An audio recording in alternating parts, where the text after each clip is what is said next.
Inclusive, o ministro Fernando Haddad ainda lembrou que a agência ela fez uma menção ao arcabouço fiscal já aprovado na Câmara. Ele disse também que a S&P, né, Standard & Poor's, ainda mencionou as perspectivas de aprovação da reforma tributária, as medidas também de reoneração e de corte de gastos, e que é muito importante que uma agência externa consiga observar estes avanços no país. Haddad ainda comentou que se a equipe econômica, o judiciário e o Congresso mantiverem aí o ritmo de trabalho, acredita que o Brasil vai conseguir atingir os objetivos. O ministro admitiu também que a revisão positiva do rating ainda é um resultado modesto e que o grau de investimento poderá ainda se levar ali alguns anos, mas disse que a mudança já na perspectiva da S&P é o início deste processo e que considera inevitável.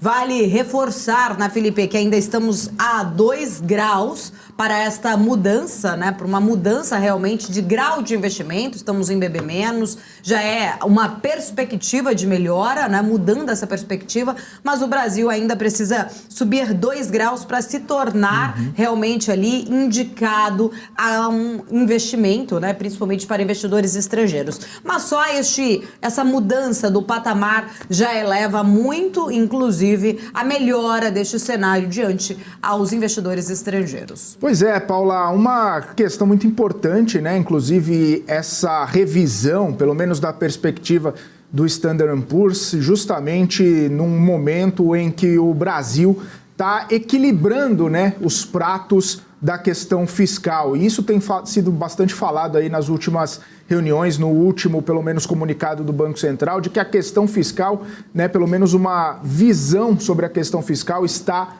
melhorando. Então, o Standard & Poor's, levando em consideração arcabouço fiscal, possibilidade de reforma tributária, melhora no ambiente, né, corporativo do Brasil, melhora também nas possibilidades de crescimento de PIB. A gente lembra, né, que o Brasil perdeu o grau de investimento em 2019, ele tinha grau de investimento, conquistou o grau de investimento em 2007, perdeu o grau de investimento em 2015 durante o governo da presidente Dilma Rousseff e aí também voltou a ter grau de investimento, perdeu novamente em 2019 e isso acabou trazendo consequências, né, para o Brasil, justamente quando a gente pensa no investidor estrangeiro que começa a olhar para o Brasil, que tem ali na sua cesta de possibilidades mercados emergentes. Se o Brasil não tem grau de investimento, provavelmente o dinheiro não vem para o Brasil, os investimentos não vêm para o Brasil acaba perdendo grandes oportunidades. Só para destacar, Paula, eu fiz um levantamento aqui sobre alguns benefícios, né, que ter grau de investimento traz para o Brasil, traz para o mercado brasileiro, dentre eles o acesso a capital mais barato,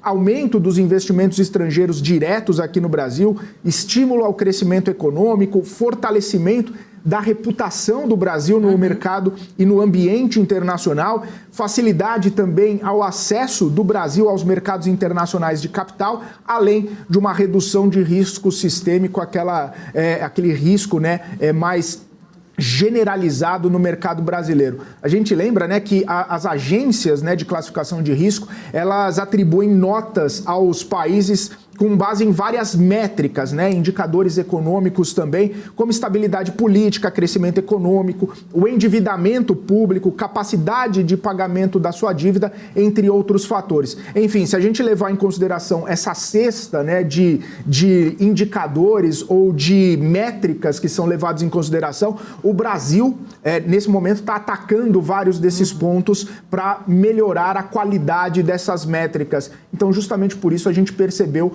uma melhora, uma revisão da Standard & Poor's. Então, uma questão bastante importante, né? Uma revisão muito importante e que acabou trazendo consequências muito positivas no mercado ao longo do pregão de ontem também, Paula. Exato, Felipe. E segundo, né, muitos especialistas acreditam que essa perspectiva possa também, né, trazer agora uma mudança na visão de outras agências de risco, né? A gente está falando de Standard & Poor's, mas a gente tem outras agências também, a Fitch, por exemplo, exemplo, Moody's. Então, todo esse sentimento pode acabar, né, de alguma forma, ajudando o Brasil também ser enxergado para essas outras agências e aí sim trazendo perspectivas melhores. Inclusive, o Goldman Sachs, Felipe, traz agora aqui, né, que o Brasil precisa realmente de reformas decisivas e políticas macro, micro e regulatórias que apoiem, então, para o investimentos ali, apoiem os investimentos e promovam, de certa forma, o crescimento da produtividade. Aí sim,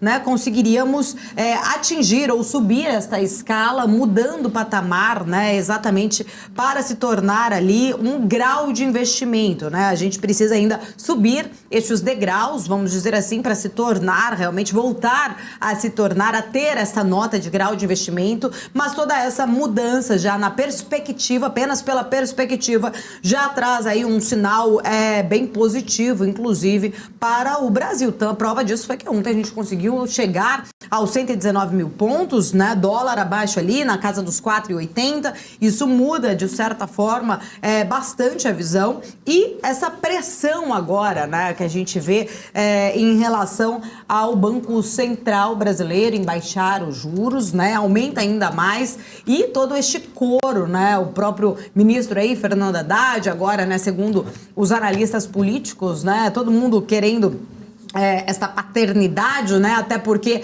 alguns acreditam que o Brasil só conseguiu isso por reflexo da política monetária, que conseguiu segurar e fazer aí, principalmente, né, esta pressão no inflacionária ser contida, diferente de outros países, que até nós vamos falar mais sobre isso daqui a pouco, por conta realmente do reflexo dessa pressão inflacionária, que por conta da pressão, na verdade, monetária.